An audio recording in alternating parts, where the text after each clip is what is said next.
All right, what is good, everybody? Today I will be doing some post commentary for you all, explaining and showing what my thought process is as far as dealing with different type of weapon combinations and playstyles. So I have been getting some questions about that, so I figured it's best to show you.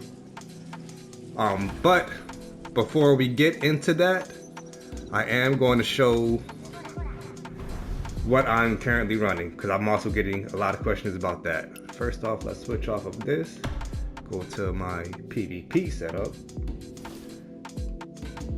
So these are the interways that I've been running lately.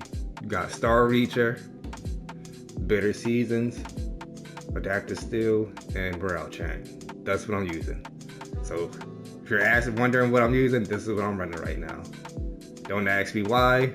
This is what I'm running. If you want to change it up, feel free to do so. As far as Mythic skills, these are the main ones that I really use right here.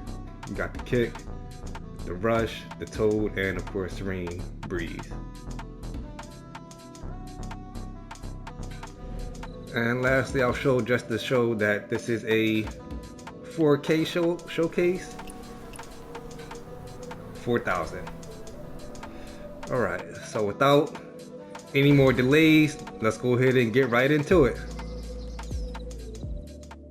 Alright, so starting off, we're going to be going over the fan and umbrella combination. It's a somewhat of a popular combination. The one thing you really want to do is you want to try and close the distance between you two as much as you can, but at the same time you still want to periodically block as you're walking in, because you want to block the fan uppercut skill, this right here. As soon as you block the second hit, the actual uppercut hit, you can press a skill to immediately punish them while they're coming down from the air, like I just did. The next thing you want to look out for, of course, is the umbrella stun. It has a really kind of weird dodge timing. You kind of have to delay your dodge to the animation a little bit, or else you will get caught. But once you do that, you should be able to punish them fairly easily, like so, and then close the distance with that to then punish them for doing that. But other than that, this matchup is really sort of like a cat and mouse matchup. You want to play as aggressively as you can, but at the same time, like I said, you do want to be throwing out those blocks periodically as you're walking up to block the uppercut, like so, and then punish them hard for throwing that out. The rest of this, once you get that down, then fighting a fan user, 9 times out of 10 that should be a free win, because that's usually what they rely on. They rely on people not noticing that uppercut and then catching you with it, and then eventually whittling you down to kill you. But if you can punish that, then for the most part, fan and umbrella is pretty easy. Now you do also have to be aware that they can cancel any skill that they use with a fan skill. So if they do use like Meridian Touch to close the distance, they can follow that up with a uppercut or the wind wall. So be prepared to block that if they use Meridian Touch. Alright. So here we have what I like to call the sword runner. This guy uses the nameless sword, and all he wants to do is fucking poke at you with the nameless sword projectiles and run in a circle and run away. He doesn't really want to fight, aka the pussy playstyle. You really want to keep your composure when fighting this. You don't want to get tilted. You really want to, again, with the fan, work on your blocking to block those projectiles. And with the nameless sword, you can punish the sword throw into the dash. If he dashes up, you can punish that with the spin. I found that the spin skill, that one I just used right there, it is helpful in punishing that skill, only if they dash up with it though. Sometimes they do cancel it to where they just throw the sword out and then they throw some more projectiles out and run, so you do have to be on the lookout for that. But really, you really want to walk, block, try and close the distance, but don't do it too much, because unlike the fan and umbrella, they can punish you up close a lot harder than the fan and umbrella can. Right here, of course, we have a drunken fist user as well, so he's spamming that, running away, doesn't want to fight. It's got the nameless sword, very annoying to deal with. But you really have to just keep the composure. Work on using this block counter as well to whittle down their key bar. that will also play a long part. And right here, when they use Meridian Touch, if they're close enough, you can dodge forward and then punish with the stun skill from the Nameless Spirit, like you just saw. Unfortunately, the combo just dropped there because I did not have enough reach on my skill to continue it, so he was able to get out of there. But even though we're low health, he is also low health. Keep the composure. Do not blindly rush to him, because that's what he wants. You really want to try and close that distance, get your block time is good, and block those projectiles or parry them if you feel comfortable with doing that. And then just wait for them to kind of mess up, or to where you're in a position to where you can punish them from throwing these skills out. So like here, he threw that sword out, I blocked, dashed, and then spun. He wasn't able to get out of that. He tried to attack me there after his Serene Embrace. I immediately popped mine and then finished him off. So that's that. Alright, so next up we're going to get into what I call the low ping parry god guy. If you're running the dual spear setup like so, you may have encountered these players that can block and parry your Heaven Quaker thrust attack after you stun them. And they like to go for all the parries. So we're going to show you how to deal with that. So let's get right into it. Now first off, look at this Meridian Touch counter, like we just went over with the previous fight. And here, he's going for all these parries, so I'm taking note of that immediately. And we're going to punish him for trying to do that later on. So here it's just normal fighting, we're catching him. He already blew his Serene Grace, so I'm going to blow mine here. And to get the full combo off and get the execute off. And then he's going to be at a nice disadvantage. So here he wakes up Toad, we parry that, stun him. Now look here, I know he's going to go for the parry, so I bait him out with the thrust, and then I go for my, unblockable, and break his guard, punish him hard for that, and we finish him off. Whenever you're fighting somebody that's the parry god, that's what you want to do. Alright, now we're going to go over the Twin Blade and Rope Dart combination. Whenever you see this symbol on the loading screen, you know they're running the Twin Blade Rope Dart.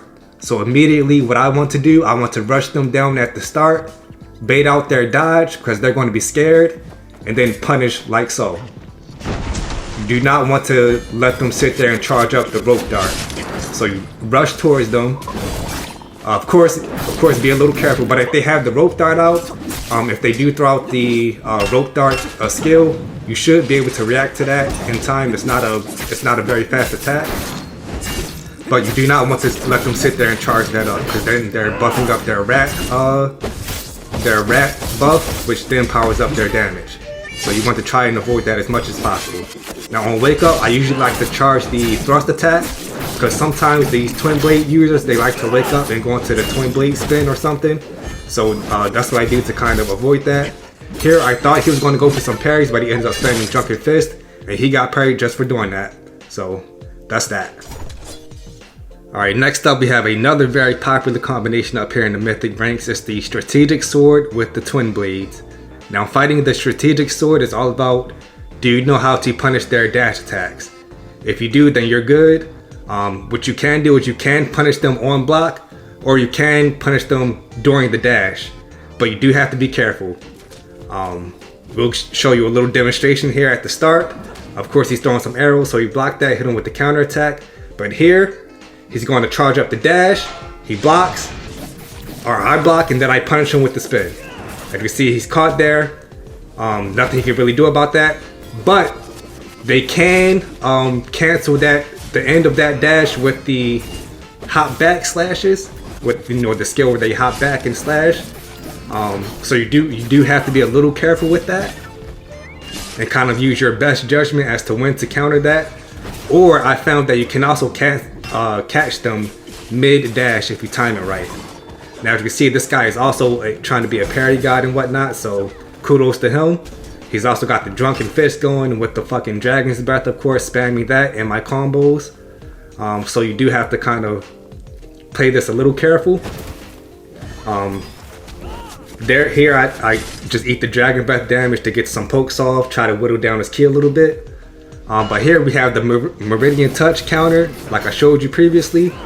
If they're close range and they're going to use Meridian Touch, punish them by dashing up on block and then using a skill to catch them. But the rest of this, here he has the dash up. If they dash up like that, punish them for it. Stun them, hit them with a skill or something, they're vulnerable. And catch them again with that, knock them up, hit them with the thrust, hit them with the frog, finish it in style, execute them, and it's GG's, buddy. Thanks for playing. So that's what you want to look out for when fighting that combination. Alright, next up we have another very popular combination that's used up here. It's going to be the double swords.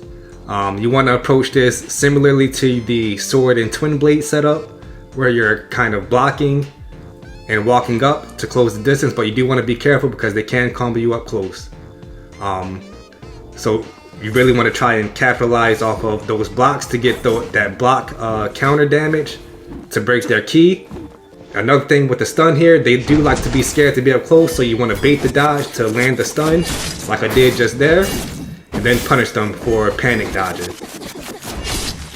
But really, a matchup like this is sort of like a test of patience, because you don't want to rush in there when you're using double swords. Double swords can pump out a lot of damage. Here we have the Meridian Touch counter. He thought I would go for the counter right there, so I knew that, or I betted on that and waited for him to dodge to punish with my stun there, and caught him with the stun and punished him for it. Got the execute off. Here I'm trying to stick by him. I got the block, so I'm going to go for the block counter damage to break his ki some. I missed the punish on his sword throw there. Good on him for dodging out of that in time and me not reacting on time for that. But here you really just kind of get those blocks down to block his projectiles or parry them if you feel comfortable. Here we have another Meridian Touch counter. If they use Meridian Touch up close like that, punish them for it. Do not let them get away with that. That is not something that they should be getting away with. But yeah, here I combo him. He pops his Serene Grace and goes into Drunken Fist. That is not a true combo, so I'm spamming toe right there because I know that. And here I betted that he was going to try and parry me, so I'll go for the guard break to break his guard and then finish him off there. Alright, so this is going to be the last fight that I cover for this video. This one, as you're playing ranked, you will come across some kind of like weird combinations where some players are going to match up like the umbrella as a backup weapon or something to use the stun.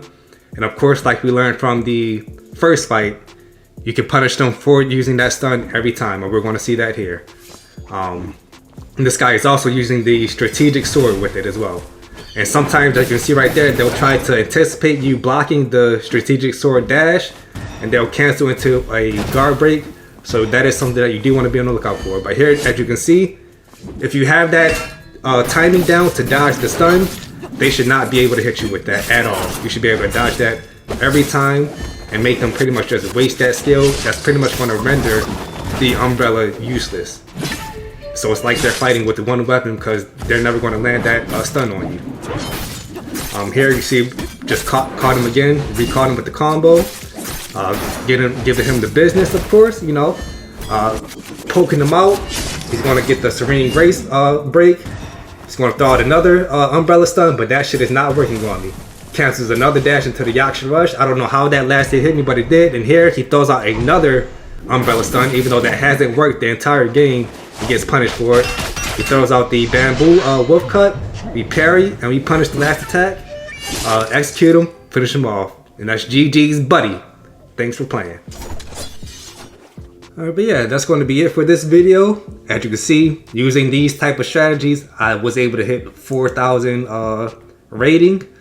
But yeah, if you guys enjoy this type of video, if you learned something, feel free to let me know. I can make more of these if you want, if you would like. But yeah, hope you all learned something, and we will see you all next time.